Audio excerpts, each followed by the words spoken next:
Mabuhay Pilipinas! Maligayang pagbabalik dito sa aking channel, pero kung bago ka lang, pasuyo ng like and subscribe. Salamat agad! Ngayong araw ng Thursday, September 12, 2024, kabayan, update lamang po tayo sa ating panahon.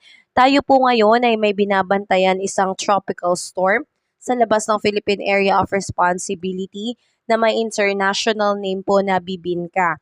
Ito po ay nasa labas pa lang pero patuloy po itong nakakaapekto dito sa may eastern section ng Visayas and Mindanao.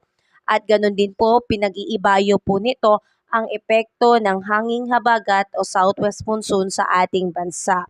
Ang tropical cyclone na ito ay namataan sa layong 1,750 km east-northeast of Eastern Visayas. So ito po ay may maximum sustained wind na aabot po ng 85 km per hour at bumubugso po up to 105 km per hour. Ito po ay kumikilos pa northwestward at 20 km per hour. So mga kababayan, asahan po natin na ngayong araw ito po ay patuloy pong lalapit sa Philippine Area of Responsibility. At kung sakasakali man na pumasok na po ito ng PAR, ito po ay magkakaroon ng local name na Bagyong Ferdy. So antabayanan po natin ang magiging update pa dyan. Ngayon, asahan natin na ang trough nito o yung buntot po ng tropical storm na Bibingka ay nakakaapekto po dito sa may Eastern Visayas, Caraga and Davao region. Kaya asahan po sa mga lugar dyan ang pagkakaroon po ng maulap na kalangitan na may kalat-kalat na pag-ulan, kulog at kidlat lalo na sa madaling araw, hapon at sa gabi. Ingat din po tayo kabayan dahil posible po ang pagkakaroon ng mga biglaang pagbaha and landslide lalo na po sa mga mabababang lugar at sa mga bulubunduking lugar. Asahan naman din po natin dahil sa paglakas po ng southwest monsoon, apektado naman po ang Palawan at Occidental Mindoro. Kasama rin po ang Bicol region and the rest of Mimaropa and the rest of Visayas and the rest of Mindanao na makakaranas po ng partly cloudy to cloudy skies with isolated rain shower and thunderstorm. Ingat tayo kabayan dahil nandyan ang posibilidad ng pagkakaroon ng pagbaha and landslide. Dito naman po sa may Metro Manila at ilang bahagi ng Luzon, dahil po sa epekto ng mga localized thunderstorm, asahan ang pagkakaroon ng maulap na kalangitan na may kalat-kalat na pag-ulan, kulog at kidlat. Tsansa po yan lalo na sa hapon at sa gabi.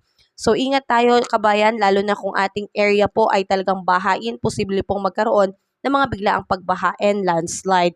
And the rest of our country mga kababayan, ingat po tayo dahil may tsansa pa rin po ng pagkakaroon po ng pag-ulan. Dulot nga nitong mga trough ng LPA and ng hanging habagat at ganoon din po ng mga localized thunderstorm.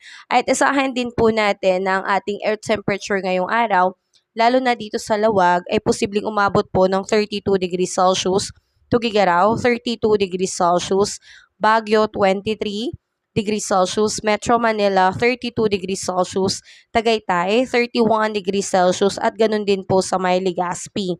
Asahan naman dito sa may Visayas and Mindanao, sa may Calayan Island at Puerto Princesa, aabot po ng 32 degrees Celsius. Sa Iloilo, Tacloban, Cebu, Cagayan de Oro, Zamboanga at Davao po, aabot po ng 32 degrees Celsius dahil magiging maulan po ang kanilang panahon dulot nga po nitong buntot ng tropical storm sa labas ng PAR. Kaya ingat tayo kabayan at patuloy tayo maging updated sa ating panahon. Kabayan, kung nakatulong sa iyo ang video na to, huwag mo namang kalimutang mag-like and subscribe at pasuyo na rin po, pahit na rin po ng notification bell para updated ka sa mga susunod ko pang weather update. Muli, maraming salamat, ingat, God bless po kabayan.